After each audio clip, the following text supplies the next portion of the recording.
Robo-Dogs going to be patrolling and guarding our croplands. Taking a look at 2003 to compare to 2026 food prices and air travel. That's a thing of the past.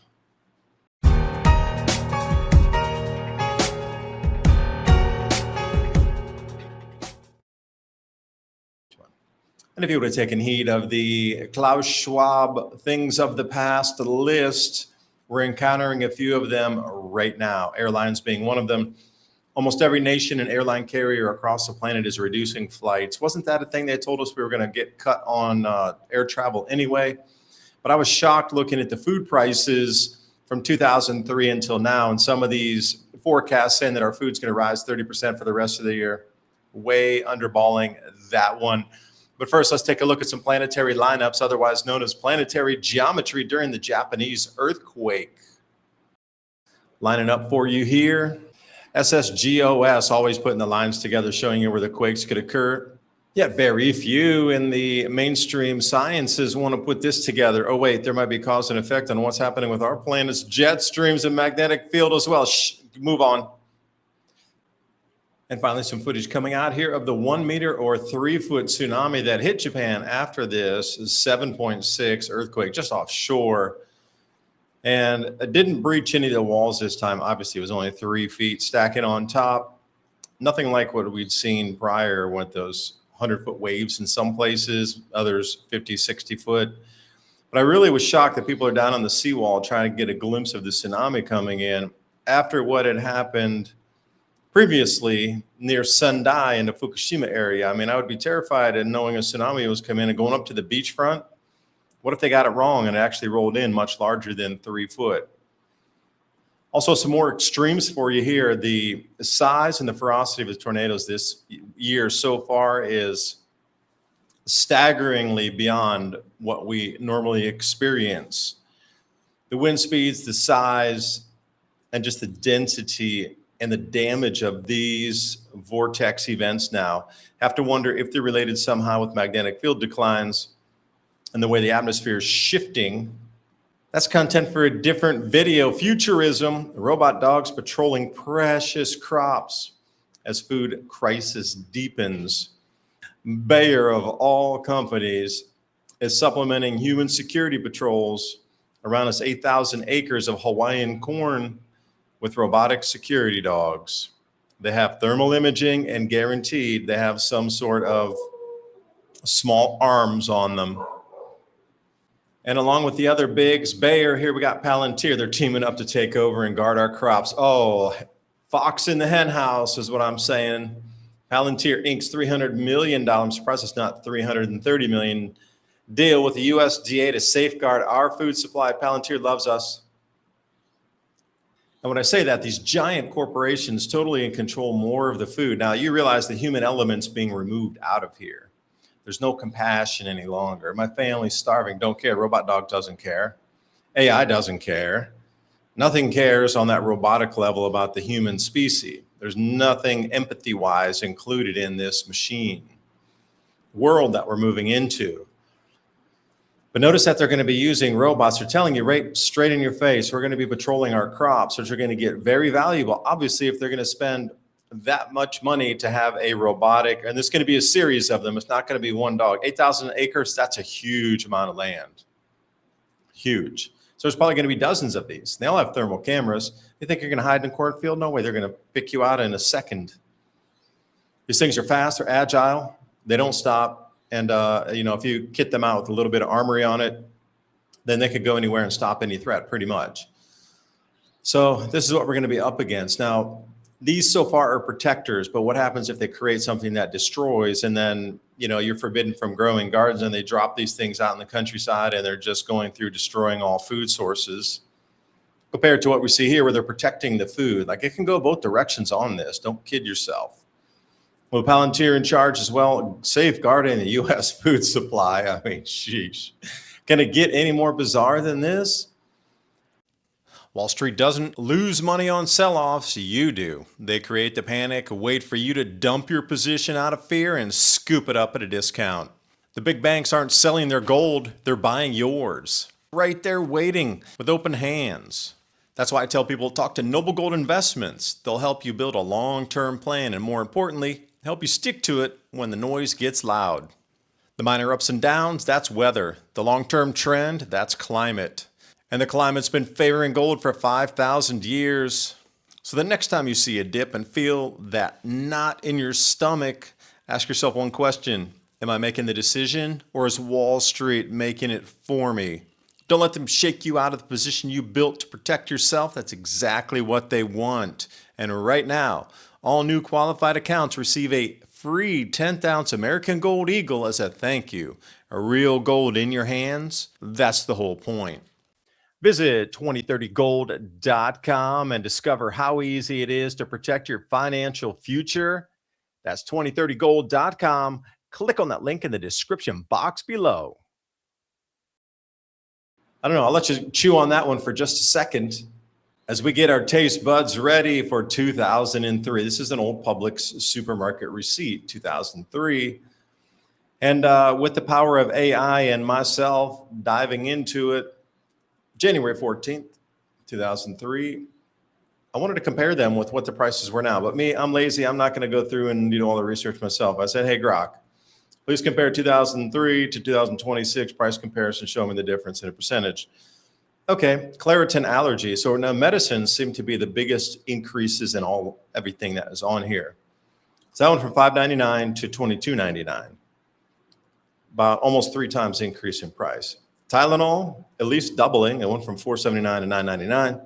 Tylenol arthritis, almost doubling. It went from $3.99 to almost $12 or $11.50. Here's something interesting. The pastel paper plates, they only doubled. Bamboo skewers, obviously they're going to be doing some sort of over the barbecue, horizon grilling. Those 6-inch skewers are more than doubling. And then we go to the 4-inch bamboo skewers, more than double from them. WD-40, this is an interesting one. It used to be under $2. Remember those days? I do too. But now it's almost $7. And we're getting that across the board. You ever go to Home Depot? Everything that was $2 is now $7. Multiply. If it was $20, now it's $70. If it was $200, now it's $700. Everywhere, just scale it up. And now 2.5 times increase in price. Solo party cups, those plastic cups, a little more than double. The only thing that stayed the same, Mrs. Smith's French Silk Chocolate and Eddie Dreyer's Mars Almond Ice Cream, still going up in price. Bringing over chicken thighs. This is a big one here too. $3.29 to $8.49 in 2026. Now this is going to vary by area, so could be higher or lower depending on where you're purchasing everything at. Now bananas pretty much stayed the same. The fruit at 40%, but again, Dole controlling down there in Guatemala. Rotten Fruit, incredible book to read. Well, you might want to check out how fruit was used in foreign policy in the 1950s. I digress. Publix half and half. $1.69 before, $2.79. Not too much on the increase in dairy, under doubling.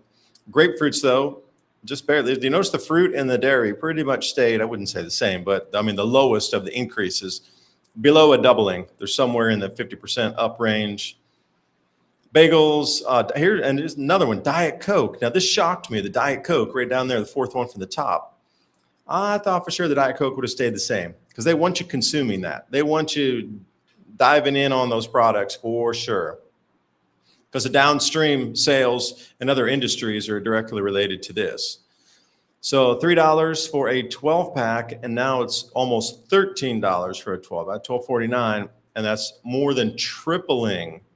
Largest on the list. I was, kind of, wow, taken aback by that. Deli sub rolls only doubled. Cream raspberry dessert topping only doubled. So if you look at the totals down here, 2003, for that entire list of items was only $69.08. 2026, between 140 and 162, a 2.5 to 2.3 times increase. So we're seeing food prices going way over the doubling range during this time. So I want to bring you to this price change chart here from the year 2000 to the year 2025, which is very much in line with our food chart that we just saw, or at least that receipt from Publix. So I want you to take a look at the red because those are the increases. Blues are the decreases. Obviously, as manufacturing got better, clothing decreased in price. As we moved everything to Asia, lower wages, the just-in-time delivery, the whole logistics thing, that got really smoothed out during those 20 years. Well, the things that increased, the very first thing says food and beverage, 105% increase, but you saw previously everything was up about 230%. So that's a disconnect here. This is at least 50% wrong comparatively to what we just saw on the chart. So if you're going to double everything, and the outlier on this one, if you look at the red line going way up at the top where it says more expensive, oh, hospital services. Imagine that. So the reason I'm trying to put that in perspective is you have something on the ground that showed you the prices increased, 2.5 times, let's say, or 2.3x. Here, this government release chart showed that it only increased by 1x.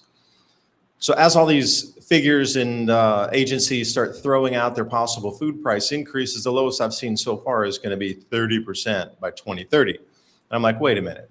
They're talking, some kind of agencies are talking about that price is just before the end of the year, another 30% up. So take these numbers with a grain of salt that we're starting to hear thrown around right now. We got the fertilizer disruption, and I would say this is an intertangled loop. And the way I'd seen it explained was, I'll show you the slide. So oil is related to gas, natural gas, and natural gas is related to fertilizer. Fertilizers are related to food, and then oil is related to transportation, and gas is related to plastics. So every time one of these goes up in price, it starts to loop in on the chain of cost increases across that whole circle again. We are in it deep, and it's not stopping anytime soon. This thing now they're talking about is going to run to the end of the year. Remember, 2 weeks to flatten the curve? Well, we got 2 weeks to stop the war in Iran all the way out to the end of the year. Gee, scratch my head. What month is it if we do it? January, February, March, April, 4. Okay, we got 8 more months. This is a flatten the curve 2.0, and every step of the way, it's just going to be continuous incremental inflation through this thing here. So lowball figures, 29%. And anybody tells you with a straight face that, some of these FAO numbers are saying, oh, it's going to increase 6%.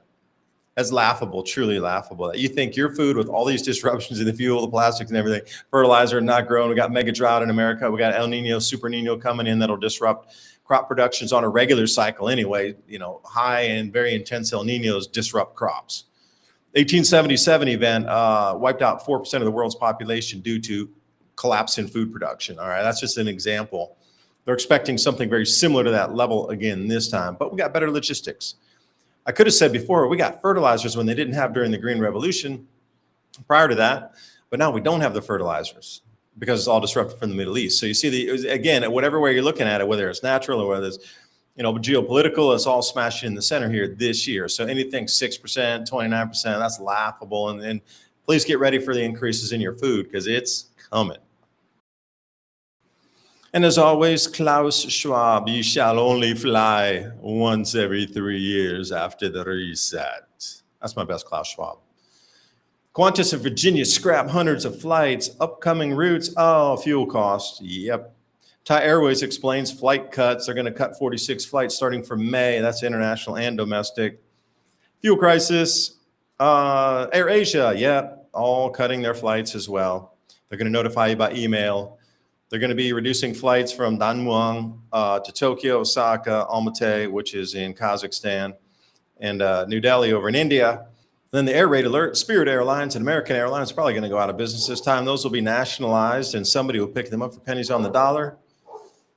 And Air India plans flight cuts amid rising costs, and it just keeps going on. Qantas did the same exact thing. Now they need to add more flights, but they don't have the fuel, but they need to get that because they're going to collapse if they don't have more flights. So then we got Lufthansa cutting 20,000 flights to save fuel as prices soar into the stratosphere, and oil prices affect gas, gas affects fertilizer, fertilizer affects food, and we're in the spin loop. Oh, and I did forget to mention that all that air travel restricted is also going to affect the tourism industry and everything that's involved with holiday and tourism across every nation on the planet. Yeah, more jobs out, AI in. That does seem to be the theme of the world right now. Humans are no longer necessary. Please get prepared. Oh my, it is snowballing quick.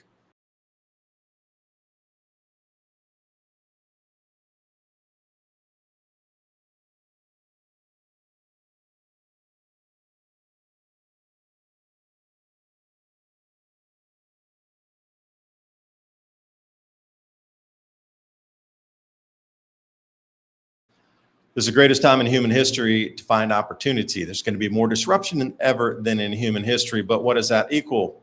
Opportunity. Because when something doesn't function correctly, there's an opportunity to substitute a system or repair something or allow a transition to a new way.